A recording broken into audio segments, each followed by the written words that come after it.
ये लिखा हुआ है specific for rheumatoid arthritis, gout and sprain. Specific for gout, rheumatoid arthritis and sprain. इसका मतलब ये होता है गाउट में जो पढ़ा है आपको 24 नंबर दवा, दूसरा हो गया 31 नंबर दवा जो है हमारे ज्वाइंट में अगर पेन होता है, ज्वाइंट में नोड्स आउट हो जाते हैं, नोड्स आप देखेंगे आर्थराइटिस में जिसको ज्वाइंट पेन है ना, उसके ज्वाइंट में काफी इन्फ्लेमेशन हो जाते हैं, हड्डी में नोड पैदा हो जाता है, हड्डी में ओस्टियोसाइट्स हो जाता है।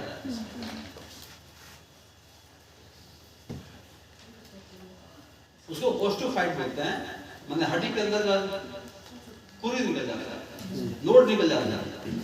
नहीं, ज्वाइंट में देखेंगे पूरी निकल जाएगा, नोड निकल जाएगा, नोड हो जाएगा, बहुत पेन करता है। तो 31 दवा जो है रिमेटॉइड आर्थराइटिस में हड्डी में विकृति आती है, हड्डी टेढ़ी हो जाती है, हड्डी में नोड्स पैदा हो जाते हैं। किसी किसी आदमी को आप देखते हैं कि यहाँ भी जो रिस्ट है नहीं, यहाँ 8 हड्डियां हैं, तो लिगामेंटल वीकनेस से नहीं कोई बोन जो है ऊपर निकल जाता है, तो वहां भी आप 31 का प्रयोग करेंगे नहीं तो उसमें लाभ मिलता है। बहुत से पेशेंट को नहीं जो ऑपरेशन करा देते हैं फिर बगल में हो जाता है, बगल में हो जाता है, वैसा केस भी अपने आता है और दवा से ठीक हो जाता है। तो रिमेटॉइड आर्थराइटिस में आपकी हड्डियां टेढ़ी हो जाती हैं, ज्वाइंट टेढ़े हो जाते हैं, ज्वाइंट में नोड पैदा हो जाते हैं, आर्थराइटिस में और स्प्रेन कहीं ऐंठन आ गया, गांव देहात में क्या बोलते हैं, पैर मुचुक गया, टूटा नहीं पैर मुचुक गया, तो मुचुक नहीं क्या बोलते हैं, स्प्रेन आ गया, ऐंठन आ गया, स्प्रेन। तो वहां भी स्प्रेन में काफी पेन होगा, आर्थराइटिस में काफी पेन होगा, रिमेटॉइड में काफी पेन होगा। तो 31 नंबर दवा सिंगल, अगर बहुत पेन है तो D10, माइनर पेन है D6 या D8 का हम सिंगल प्रयोग कर देंगे। 15 दिन के बाद रिजल्ट लीजिए तो पेशेंट बोलेगा कि हमको बहुत परेशान है। तो 31 का प्रयोग रिमेटॉइड आर्थराइटिस और स्प्रेन में इसका प्रयोग करेंगे। और ज्वाइंट के अंदर कोई नोड निकल गया है, नोड को भी डिजल्व कर देता है, रिस्ट में नोड हो गया, यहाँ इसको भी डिजल्व कर देता है। 32 नंबर दवा देखिए, 32 नंबर दवा स्पेशली फॉर प्रोस्टेट ग्लैंड। बूढ़े लोगों में क्या होता है, आफ्टर 50 प्रोस्टेट बढ़ जाता है। जब टेस्टोस्टेरोन हार्मोन की कमी होती है मेल के अंदर, तो उसका प्रोस्टेट ग्लैंड बढ़ना शुरू कर देता है। फीमेल के अंदर जब उसका उम्र होता है 45 साल, 50 साल, आफ्टर 40 फीमेल में जब ओस्ट्रोजेनिक और प्रोस्टेरोन हार्मोन का बनना कम हो जाता है, तो 40 के नजदीक जितना भी आप अल्ट्रासाउंड कराइएगा तो आता है बल्की यूट्रस। अब उसको एलोपैथी डॉक्टर क्या बोलता है, ऑपरेशन करना पड़ेगा। तो हार्मोन डेफिशिएंसी है, होगा ही।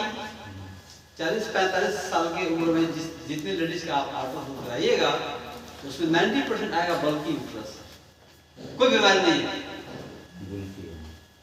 ठीक है, और नॉर्मल है, नेचुरल होगा ही।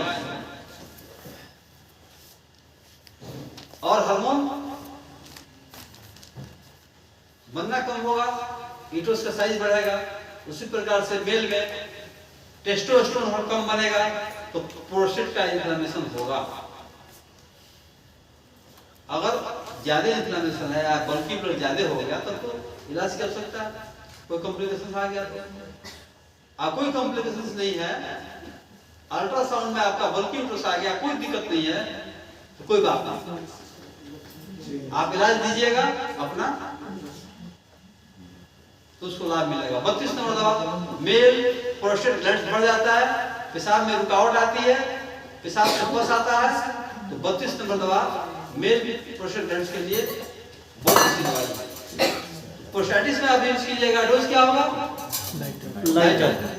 30 आ गया, पर्दा आ गया, लाइटर डोज शुरू करेंगे, लाइटर सिस्टम को हम आएंगे। आप पेशाब रुक गया, बंद हो गया, नहीं, स्ट्रॉन्ग डोज देंगे उसको जल्दी जल्दी तो पेशाब खोल देगा, पेशाब पूरा होगा। वापस आ रहा है, पेन हो रहा है, प्रोस्टेट कैंसर हो गया, उसमें इन्फ्लेमेशन आ गया, डोज लाइटर हो जाएगा। 33 देखिए, 33 जो है आपका यूट्राइन सिस्ट और ब्रेस्ट सिस्ट के लिए है। पीसीओडी में भी काम आता है। 33 दवा जो है लिखा है आपका ovarian, uterine, breast, cyst and tumour. Ovarian, uterine, breast, cyst and tumour. कभी भी यूट्रस के अंदर कोई गड़बड़ी होगी तो ब्रेस्ट के अंदर भी उसका इफेक्ट आता है। सिस्ट बनता है, अनमैरिड लड़की है, शादी के पहले भी बहुत बच्चियों में देखा जाता है कि ब्रेस्ट पे सिस्ट बन गया, गांठ बन गया। नहीं, वो ठीक नहीं हो रहा है।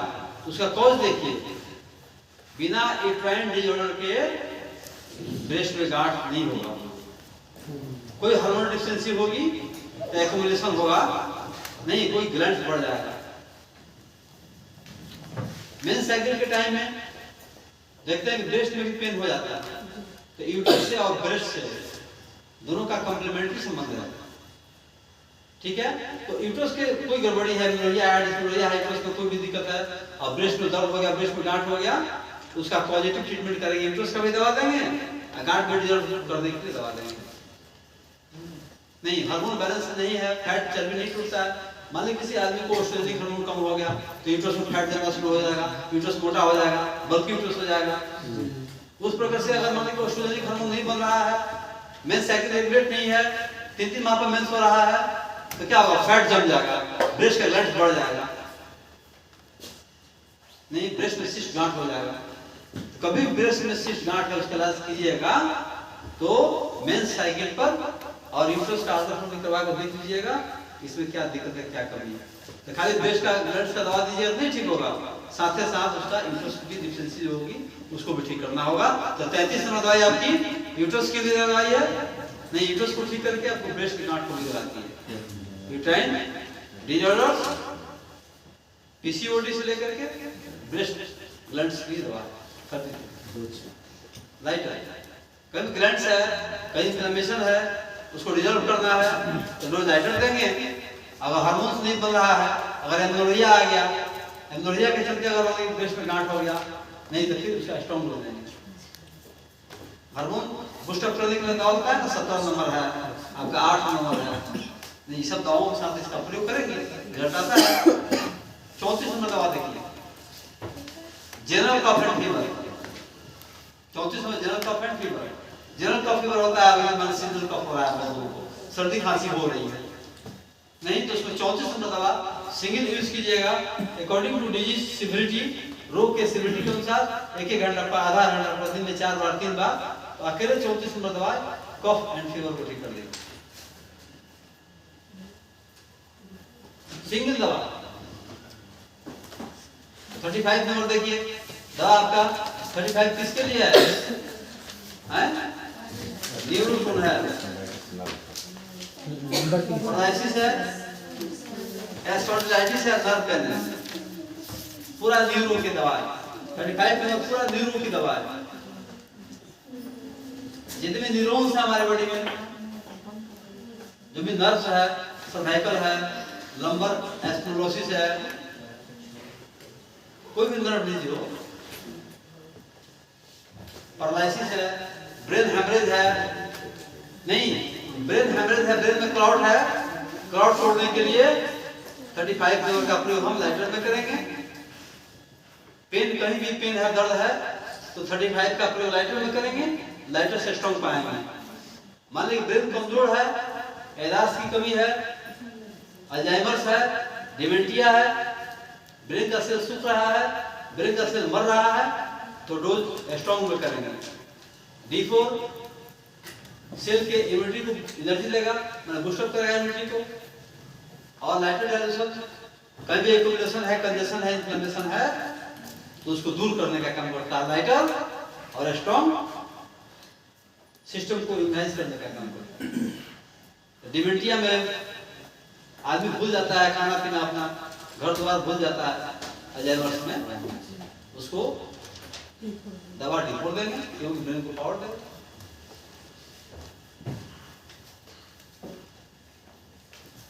करो